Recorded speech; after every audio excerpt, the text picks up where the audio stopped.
নজর রাখবো পরবর্তী সংবাদে।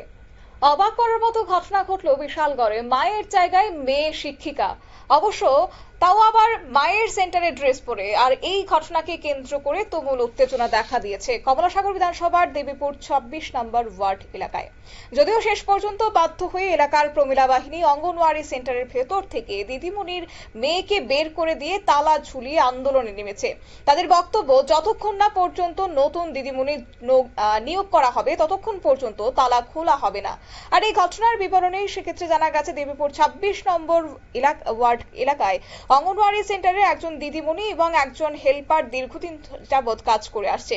কিন্তু সেই দিদিমণি সঞ্জু সরকারের বিরুদ্ধে এলাকার জনগণের দীর্ঘদিন যাবৎ অভিযোগ ছিলেন তিনি সময় মতো সেন্টারে আসছে না, ছাত্রছাত্রীদের পড়াশোনা করতে পারছে না তারা, এমনকি মিড ডে মিল খাওয়া নিয়েও অনেক অভিযোগ উঠেছিল। এলাকার জনগণের অভিযোগ, দীর্ঘ 9 মাস যাবৎ মিড ডে মিল খাবার সেই দিদিমণি খেয়ে ফেলছে, এমনকি গর্ভবতী মহিলাদেরও বিদ্যালয়ের থেকে চাল দেওয়া হচ্ছে না। শেষ পর্যন্ত তাদের অভিযোগের পরিপ্রেক্ষিতে সেন্টারে চলে আসে বিশালগড়ের সিডিপিও অফিসের 2 আধিকারিক।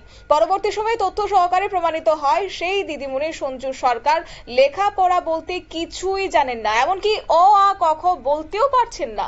দীর্ঘ 9 মাস যাবৎ মিড ডে মিলের খাওয়া দাওয়া ছাত্রছাত্রীদের না দিয়ে চুরি করে খেয়ে নিচ্ছে এবং চুরি করছে প্রতিনিয়ত। তথ্য সহকারে এমনটাই প্রমাণিত হওয়ার পর পরদিন 2 আধিকারিক সেন্টারে দিদিমণি সঞ্জু সরকার সেন্টারে তাকে না আসতে বলে এবং হেল্পারের সম্পূর্ণ দায়িত্ব এবার তার উপর ছেড়ে দিয়েছে। যদিও বিস্তারিত কি রয়েছে শুনুন।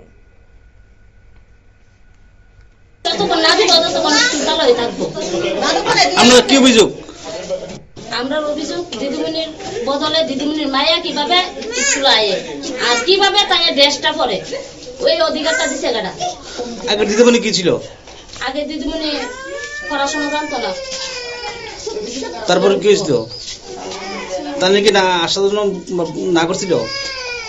আসার জন্য না করছে না, তাই আয়ে মন ধরলে আয়ে, নাইলে নাই, তাই মর্জি মতো আয়ে আর কি। আচ্ছা, হেল্পার বিডি ওকে সব দায়িত্ব, তো হেল্পার বিডি ওই যখন তালা তুলা খুলে চাল ডাল দিতে পারে, তো এটা যে পড়াশোনা ওই না, খানা কোনো না, তাহলে শুধু শুধু এটা খুলে রেখে লাভ নাই, এটা চালা হয়ে থাকবো। আজকে কি হয়েছে? আজকে আমরা হেল্পারে কয়েছে যে তোমরা আগে চাল ডাল দিতে মুখ, তোমরা চাল ডাল দিয়ে নিয়ে আয়া, আমরা চাল ডাল নিতে আমি আয়া দিয়ে স্কুলের দিদিমণি, দিদিমণির মায়া, দিদিমণি নাই, দিদিমণির মায়া আছে, তো মায়া থাকবো কি লেগে আমরা এটা নিয়ে অভিযোগ। আপনার তালা দিয়েছেন এখন? হ্যাঁ, তালা দিয়েছি। দিদিমণি মায়ের বিয়ে আছে, তেলে আমরা থেকে না সেটা স্কুল গিরি করবো কি লিগে। আপনারা প্রধান পঞ্চায়েত থেকে আজকে আমার লাগে বুঝতে তো আপনি যে মানে মার শরীর ভালো না, তার লেগে আমি পড়ার লেগে আছি। আপনি যে আপনার মার ড্রেসটা বলেছেন, এটা কি আপনি চাকরি পেয়েছেন না এমনি হঠাৎ ড্রেসটা বলে আসা? না, আমি যে আজকে যাইছি পড়ানোর লেগে, আমি যে মানে পড়ামু যে স্টুডেন্টরা তো বুঝতোই না যে একটা স্টুডেন্ট মানে মাস্টার কারা এটা ড্রেসটা না করলে বুঝবো কেমন যে পড়াতে আছি, তার লেগে আমি ড্রেসটা বেরিয়েছি। আপনি আজকে সই করেছেন এখানে? ক্লাস করেছেন? হ্যাঁ। অর্থাৎ স্থানীয় অভিভাবক মহল কিংবা স্থানীয় বাসিন্দাদের অভিযোগের পরিপ্রেক্ষিতে বলা চলে যে কোন শিক্ষা বিপ্লব এবার দেখতে শুরু করেছে বিশালগড়ের 26 কার্ড এলাকার বাসিন্দারা।